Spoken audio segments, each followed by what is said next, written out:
በኦሮሚያ ክልል ውስጥ የኦሮሚያ ህዝብ መዝሙር ነው። እንግዲህ የኦሮሚያ ህዝብ መዝሙር በኦሮሚያ ክልል የሚማር ተማሪ ሁሉም ይዘምራል ማለት ነው።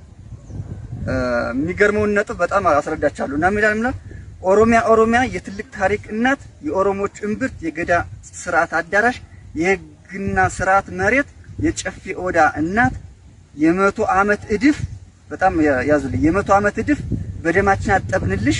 ይህ ትርጉም አለው። በብዙ እልፍ እልቂት ባንዲራችንን ከፍ አደረግን። በጣም የሚገርም ነገር። በብዙ እልፍ እልቂት ባንዲራችንን ከፍ አደረግን። ይህ መዝሙር ግን የማን ነው መዘመር ያለበት? ለአንድ ሀገር ለአንዱ ሉዓላዊ ሀገር አይደል? ስለዚህ እዛ ሉዓላዊ ሀገር እየተመሰረተ ነው ማለት ነው። በብዙ እልፍ እልቂት ባንዲራችንን ከፍ አደረግን። የትኛውን ባንዲራ? እዛ ከግብጽ ይዘውት የመጡትን እና ገዳ አሁን ሀገርን ሽዋን አጠቃላይ አዲስ አበባን ጨምሮ የሚያወረብለውን ይህን ከግብጽ የመጣ ባንዲራ ነው ማለት ነው ከፍ ያደረጉ በብዙ እልፍ እልቂት በደማችን ከፍ አደረግን። ግን ይህ ስኒ ግን መሆን የነበረበት በብዙ እልፍ እልቂት ባንዲራችን ከፍ አደረግን ማለት ለኢትዮጵያ ለሉዓላዊ ሀገር ነው መዘመር ያለበት። ስለዚህ ይህን መዝሙር ኦሮሚያ ክልል ውስጥ ያለ ትውልድ ይማራል። ማን ነው የሚማረው? ሁሉም አማራውም፣ ትግሬውም፣ ጉራጌውም፣ ሀዲየውም፣ ሶማሌውም፣ አፋሩም እዛ ክልል ውስጥ ያለ ይማራል ማለት ነው። ስለዚህ ሉዓላዊ ሀገር የመመስረቱ እድል ወይም ሁኔታዎች ተመቻችተዋል። ጊዜ ነው የሚጠብቀው ማለት ነው።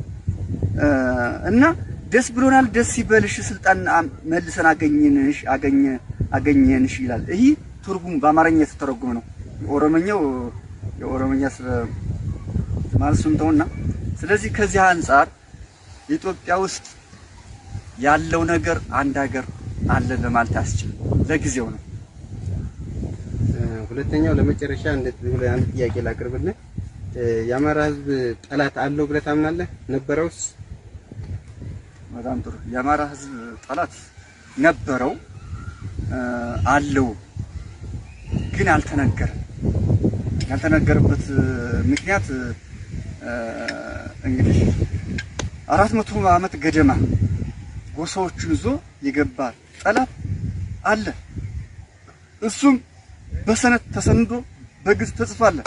አባ ባህሪ የብርብር ማርያም ጋሞ ክፍለ ሀገር ውስጥ የሚገኝ የብርብር ማርያም ቤተክርስቲያን መነኩሴ ጽፎ ያስቀመጣል። በመጀመሪያ ጎሳዎችን ይዞ እንዴት እንደገባ ይህንን ጎሳ ግና እነ ምኒልክ ይህንን ጎሳ ከኢትዮጵያ ህዝብ ጋር አንድ አድርገው በገዙበት ሰዓት ከኢትዮጵያ ህብረተሰብ ጋራ ወጉን ባህሉን ለምዶ የራሱንም ወግ ባህል ጥሩ ወግ ባህል ይዞ ይቀጥላል ብለው በመጋባት በተለያየ የሥራ ኃላፊነት አሰማርተው አንድ ይሆናል ብለው አስበው ነበር።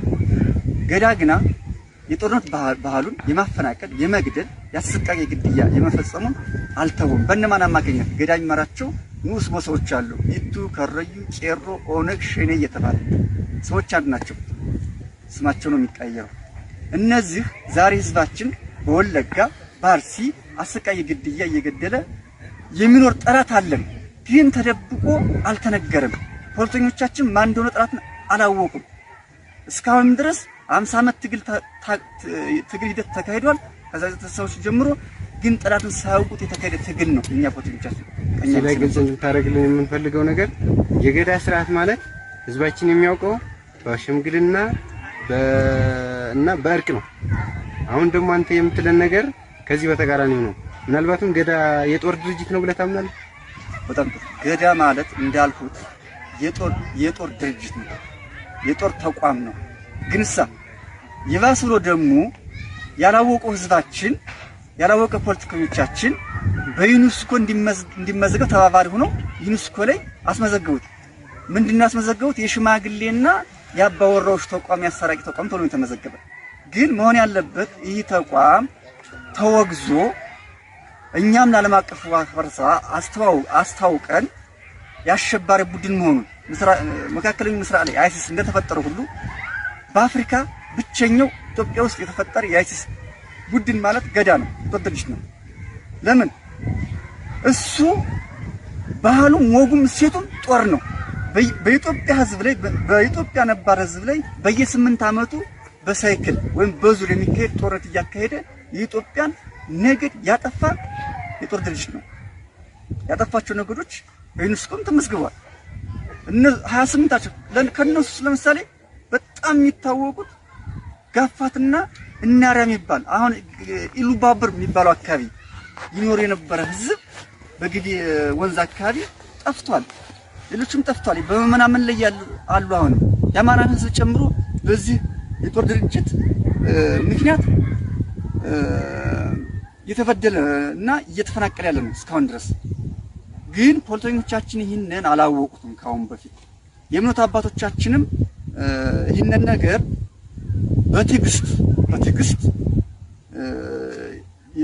በትዕግስትና ሰላምን በመመኘት ምክንያት ማጋለጥ አልቻሉም፣ መታገል አልቻሉም።